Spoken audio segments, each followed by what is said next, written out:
All right, we are back with Off Topic Off Meds versus Baguette in round one. So game one, BAB or Beyond All Baguettes flexed their French pride. There we go. I can talk. And they took off Off Topic Off Meds. They showed him what's up. They made him take their medication, and their medication was a straight loss. So I think it's fun. I think it's an interesting series, especially for round one, because this is a 4-game series. So I'm excited to see if OTOM can bounce back and equalize it in game two, or if BAB is going to be able to Bab's going to be able to just kind of keep winning.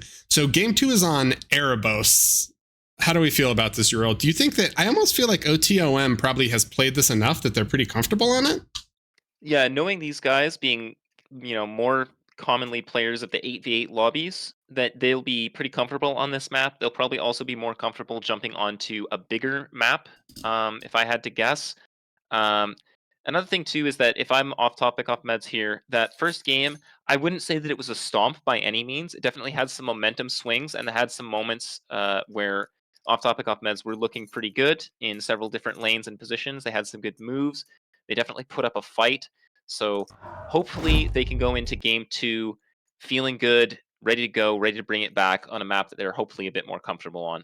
Yeah, no, I agree with you there. I think that's sometimes like losing isn't that bad as long as it's a close game and you can identify like, oh, we made like 1 to 2 small mistakes, and if we fix those, we're fine for the next game. I think the only real demoralizing losses are the ones where it's like you just feel like you lose every lane and you're grossly outskilled. But the ones where there's a few fixable errors, I think, are absolutely awesome. So just as a reminder for the series here, BAB already won the first game on Red Rock Desert, and game 2 is on Erebos, and then game 3 is DSDR, and game 4, if it goes to a game 4, is on Nuke Winter.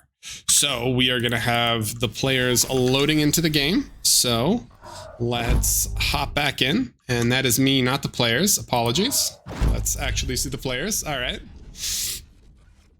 So we have BAB as the red team on the right. Looks like Helicopter is going to take that top spawn. Vetter is on the lower spawn. Space Drunk is going to be fighting the C lane, which is interesting. And then FSIR. So interesting. Normally, when I see players play here, there's a player who always kind of spawns next to Geo, so you can have BP that's sort of next to it, and you can abuse the BP with the Geo. But BAB has decided not to do that, and neither has OTOM. And they kind of have a different build. It's interesting that crop rotation so far in the back. How do you feel about these start position kind of differences? I will say that as you're pointing out, that geothermal position is if you're going to take one of the more backline positions, that's sort of the one of preference to take because you do have access to that geothermal vent.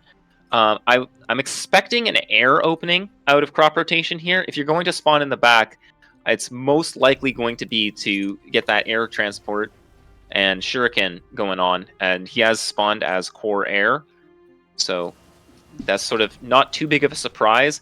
I think that if you're spawning as BAB are here, all on these frontmost spawns, it's likely that you're going to see a shipyard and 4 land factories. Yeah, and they're just gonna have to have anti-air. This is so Aiden got his C lab done first, and he opened supporter, but Space Drunk is opening Orca, and his lab was a little bit delayed. But I feel like this just favors Space Drunk, right? He can just drive off the supporter, or maybe the supporter just wants to scout and then backs off. I think that it's more likely the supporter is just to see who's there and what's going on. It's unlikely for a lone supporter to do more than maybe pick off a title generator. So I'd say that it's most likely just to see what's going on. And as he's coming in here, he's confirmed that the shipyard is down. He doesn't see anything building out of the shipyard, so it sort of confirms that it's a sub coming out. So he should be able to defend the sub. So I think that's an overall good scout for Aiden Knott there. Yeah, that does seem good, and they've got fighters out.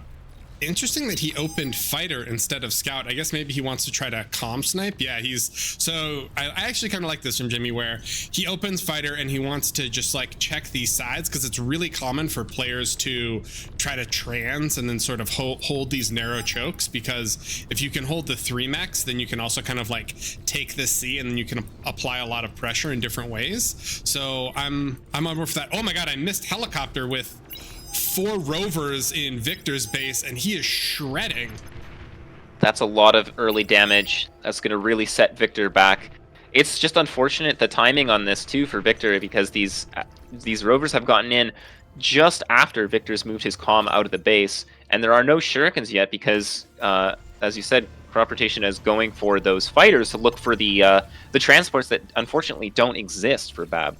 Yeah, that I almost feel like that would have been one of the main points, right, for the scout, because if you open the scout and you go, oh, they don't. Oh, what is this? Oh, helicopter trying to self-D the rover so it doesn't get eaten after it gets shuried. But this rover is getting awesome scouting information. In addition, I mean, that was 4 rovers. They killed all of Victor's E production, and they got some pretty good vision. They know he's air, and they're gonna have to adjust for it. Yeah, really great scout by helicopter there. One thing too that I had wanted to highlight in the opener was that on this map, just due to the size, the transports can cut out a significant amount of walking time for both commanders and constructors to be able to secure the mexes.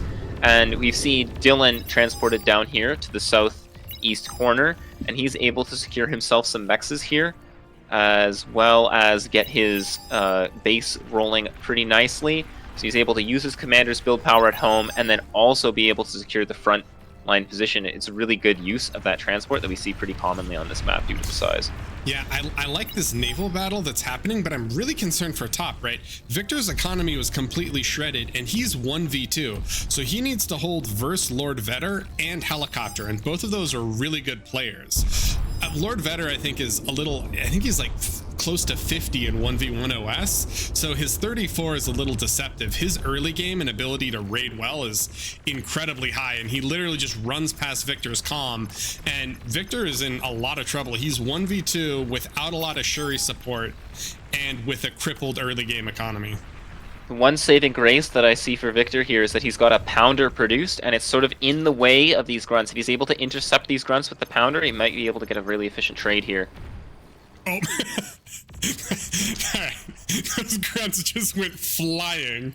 That was amazing. But Vetter spread them out. I mean, all 4 of these grunts got sped out, and now Victor's trying to chase them down, and there's blitz from helicopter coming in. Jimmy, paging Captain Jimmy, where the Shuri's at, my friend? Oh, they're coming. Yeah, all so right. the shurikens are going to be the guardian angel here for Victor, and hopefully be able to keep him alive in this 1v2 that he's found himself in. Yeah, I feel like really a lot of this game is going to be on Jimmy's ability to abuse Shuris and or bomb. But right now, because he's so locked in versus them, I feel like he's not going to be able to apply a lot of aggression. Oh, man. I think he's going to spend a lot of his time stunning units in Victor's base this game, just based on how things have gone for the first 5 or so minutes here.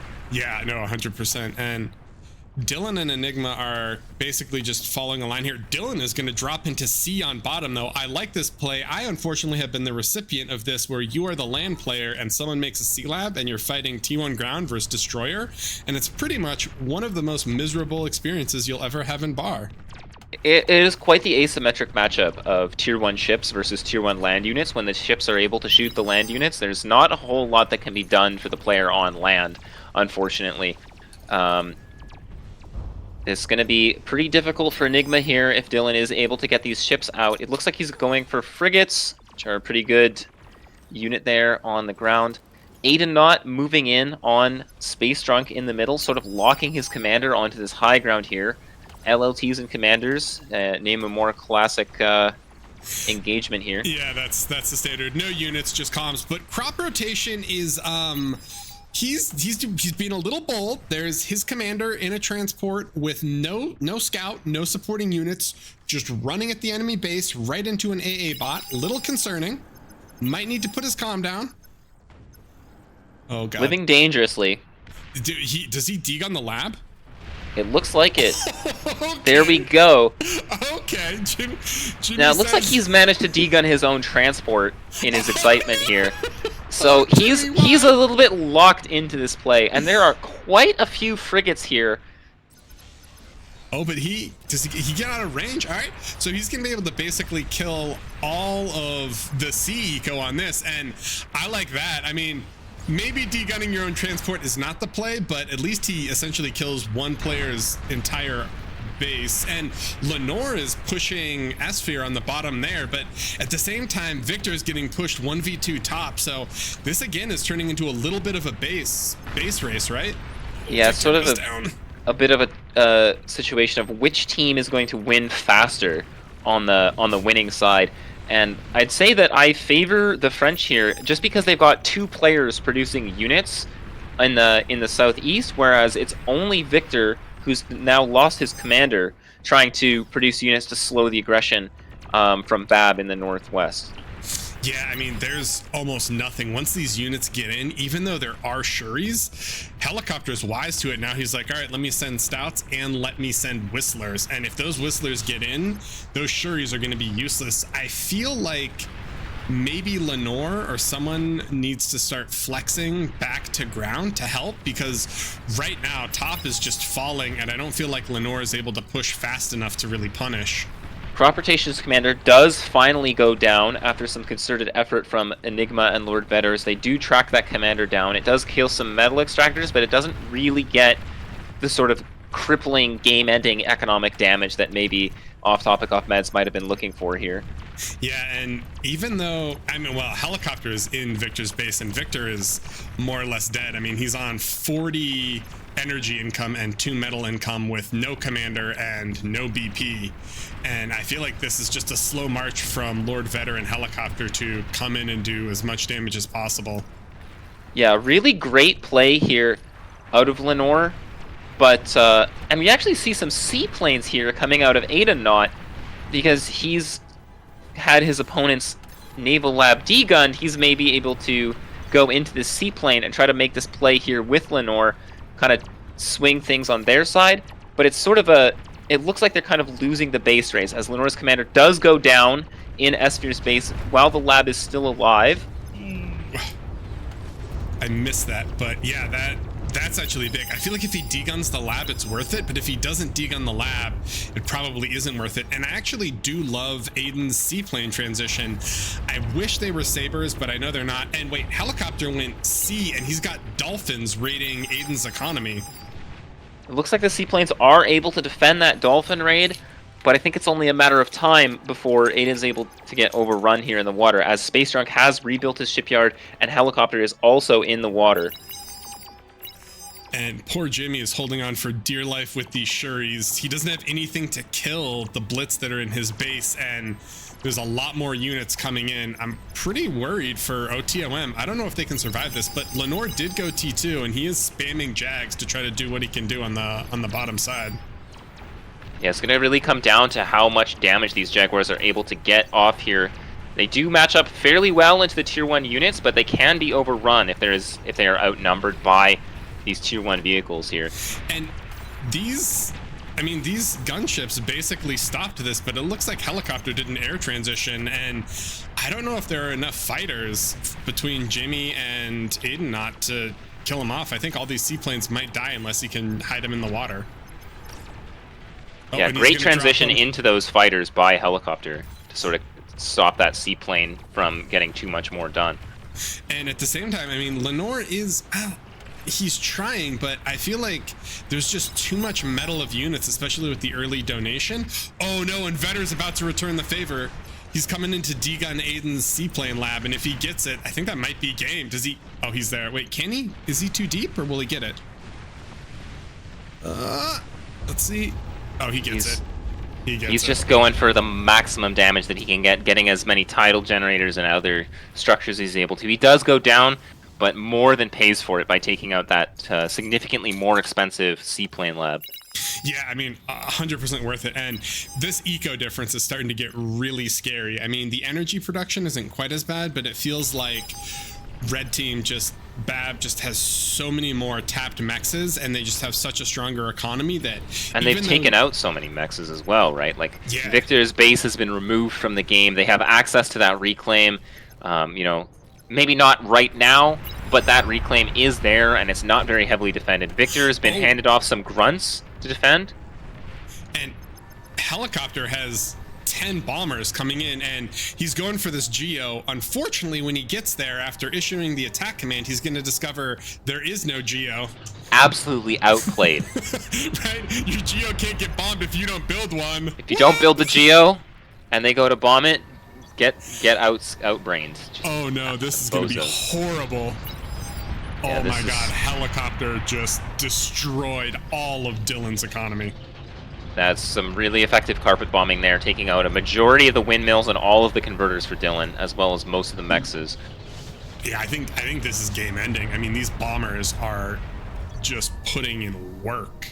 There's nothing more disheartening than seeing your air player getting bombed. Yeah, it's not a good feeling. It is 100% not a good feeling, and I mean, I think Helicopter. That's the coup de grace. I think this game is over. Between there's just no AA. There's no fighters in the sky.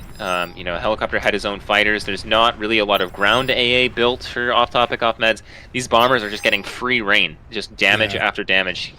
And you know, he hits this lab too, I think, right? He's just... Oh, maybe not. The Jags do have AA. I think the bombers, there's enough... Wait, why are they not just targeting the lab, though? There's enough bombers, I think, that they're able to probably get the lab and the build power, and that's likely going to be lights out here for off-topic, off-meds, barring some kind of absolutely heroic play, some sort of commander snipe chain. There's not a lot that I really see going in favor of the blue team here. Yeah. The Jags are able to clean up these bombers, but it's sort of too little too late. Yeah, I mean, they didn't kill the wreck, but I mean, T2 Lab is a wreck. He doesn't have res bots, and this eco difference is now absolutely brutal. Aiden did push Space Drunk off of the high ground mexes there, which is nice, but yeah, they are going to issue the resign vote comes through, and I can't say I disagree with it. No, it's not looking good. 100%. I feel like there were definitely some good and just some kind of rough spots to that. I think that actually Jimmy's comm bomb was great, but Victor just getting raided repeatedly at the start and maybe not having the Shuris when he needed them early really set him back. Yeah, I would have loved to see a switch into ground. Potentially could have been good from the air player for the off-topic, off-meds there. Just to be able to help. You know, the shurikens are great, but they don't actually remove the units, so just having some more boots on the ground there would have maybe helped in that northwest part of the map. Yeah, no, I agree. And I mean, shout out to Lenore. He did great work pushing through bottom and trying to do everything he could, but he just wasn't quite able to close it out like Helicopter and Lord Vetter were. So that is gonna put the series at 2-0 in favor of Beyond All Baguettes. And unfortunately, that means that in game 3, which is coming up, OTOM is fighting for their life. So hopefully they can survive, but we'll see in the next game.